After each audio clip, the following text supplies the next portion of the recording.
ICASA, that's the Independent Communication Authority of South Africa, has recently announced that it's going to be holding an inquiry into the equity ownership in ICT companies by historically disadvantaged groups, as it calls them, and the application of the Information and Communication Technology Sector Code in the ICT sector. It subsequently issued a discussion document on the matter, and we know that transformation is obviously the focus of the recently released white paper on ICT as well. So these two streams seem to be running in parallel. Well, I've got Loren Braithwaite-Kabosha, head of South Africa Communications Forum, here in studio, and she's sitting alongside Lianne Levenstein, the MD of EconoServ. Welcome, ladies. Loren, I'll start with you. ICASA said when it released this note that it's noted an alarming trend over the recent past in license transfer of ownership and transfer of control applications submitted, that it sought to diminish levels of participation of equity ownership by historically disadvantaged groups. That means, in layman's speak, what ICASA is trying to say is that we're going backwards in terms of transformation in the sector. Is that something that you're seeing? Well, I think there's a lot of consolidation or certain mergers and acquisitions that are being discussed and have been looked at within the sector. And an important consideration is, if you are a holder of an individual license, which are the large mobile operators, etc., also the fixed line operators, if you must have an individual electronic communication network services license, then you currently must have to qualify for a new license 30% BEE shareholding. So with this amount of consolidation, mergers, acquisitions, etc., it will have impact on the resulting companies' shareholding, because those companies, the Electronic Communications Act, which came into effect in 2005, didn't impose those requirements on companies that were licensed before then. So now it would seem that it would have impact in terms of reducing the BEE shareholding, unless those companies who are going to gain control of the new companies, resulting companies, bring in new BEE shareholding. Now, if we look at that, a big part of this discussion document, and we must stress that it is a discussion document, it's been put out into the public domain, I think, for public comment until the 8th of June. Remember that date, because that's when my second child is born. And it's looking at whether that minimum legislated requirement of 30% equity ownership by historically disadvantaged groups should be increased. What do you make of that proposal intuitively, if it were to be increased, and at what level do you think would be satisfactory to see a greater uptake of black people into the ICT sector? Well, I think you did provide us with the context that this is being introduced after the gazetting of the ICT policy white paper in the 29th of September in 2016, which the major objectives of that ICT policy white paper is accelerating transformation in the ICT industry.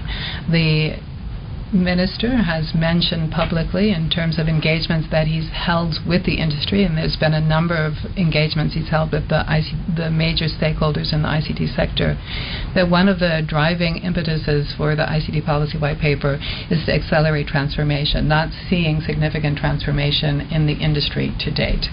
The other context that you mentioned was the gazetting of the ICT sector code, which was done on the 7th of November, and that is a specific BEE code for the ICT sector. It was immediate. Once it was gazetted, it immediately came into effect, and therefore now there is an inconsistency between the code that governs the industry and then the regulators' licensing conditions. So there is an imbalance. It's not in alignment. So I think this discussion document is an attempt by ICASA then to begin that process of aligning with the ICT sector code so that licensees have clarity and with regard to what they will be subjected to when they apply for new licenses that will be issued after the ICT policy white paper it is implemented in legislation. It's very important that to have that regulatory certainty and harmonization between the regulations and the sector codes. As we know, uncertainty is really anathema for investors. To investors and business.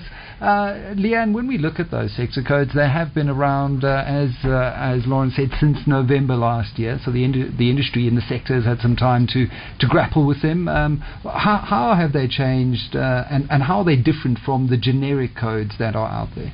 Certainly, one of the biggest differences that we see in terms of the old ICT codes and the amended codes to the amended ICT codes is the change in the points to level table. To put that into perspective, we saw the old sector codes and the old codes of good practice. A level 8 was 30 points, 30 to 40 points. The amended codes is now 55 to 70 points. The amended ICT codes, which came into effect on the 7th of November, and as Loren points out, came into effect immediately, changed the points to level table from 40 to 55 to 55 to 75 points. So instantly, if a company was targeting just a level 8 on what they would have looked at previously, they actually will now be non-compliant. One of the other major changes is that they've increased ownership, as the discussion is today, from 25% on the amended codes of good practice to the amended ICT codes being 30%. I would also like to just point out that a sector code is in existence where the industry feels that they are unique enough to have their own set of requirements. This isn't the only industry that we've seen the percentage be much higher. The MAC Charter, for example, which is media, advertising and communication, actually has a target for the future of 40%. So 30%, some could argue, is actually still low. Others could argue it's then higher than what the amended codes of good practice is, which was 25%. I think overall they have made things very I'm trying to avoid using the word difficult, but it definitely is a different situation. Year ends of December meant that you had less than 2 months to actually align to these amended codes, which did make, it gave certain challenges. Less than 2 months would, but Loren, if we're looking at the negotiations, the communication in the industry, was there sufficient line of sight as to what was coming down the line? You did mention earlier that the industry has been consulting on this going back to the early 2000s. With regard to the sector code, I think there was a sense of urgency that the sector council was appointed in September 2016, and they're only given like a month's time to do the alignment, and they did try to have some kind of engagement with the industry, but it was done either they did it in a month's time, or there would be no sector-specific code. That was a requirement from the DTI. So I think there probably wasn't sufficient time for consultation with the industry, and certainly there was an expectation that there would be a transition period. Now, if we look at this current discussion document, Loren, from the industry perspective, do you see any particular challenges? And we hosted a BE panel a couple of weeks ago on the generic codes in the main, and they seem to be, from a lot of the verification agencies that we had on the show, and there were many of them, that there's a bit of fatigue in the marketplace when it comes to the new codes and the challenges that they've brought in. When we picked it apart, it's actually not as challenging as perhaps some people have made it out to be, but that fatigue is a message that's being relayed from various industries. Is that something we're picking up in the communications industry? I think, again, going back to the ICT policy white paper, which I think is amongst the two levers that the government is using to accelerate transformation, probably the ICT policy white paper is the one that people are most engaged with. And as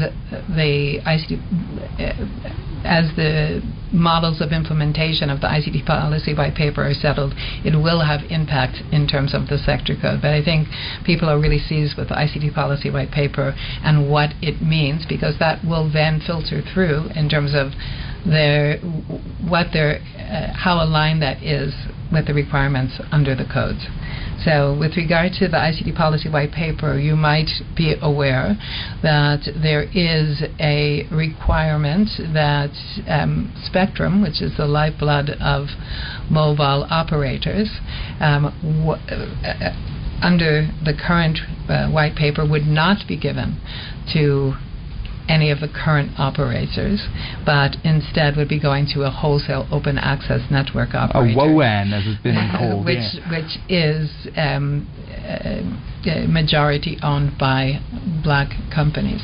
So I think those kind of issues and discussions and looking at how to implement the policy white paper is the kind of primary focus now.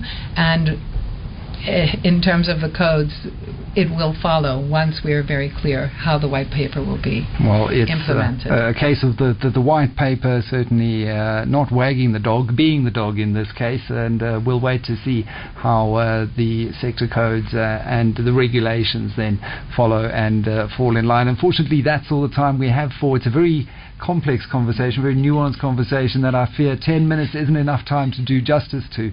So I'm going to have to invite you both back and have a panel discussion on this in the future, because it's a very important industry. The ICT sector is the lifeblood of the new knowledge economy. So Loren Braithwaite-Kabosha, thank you so much, head of the South Africa Communications Forum, and Lianne Levenstein, MD of EconoServ.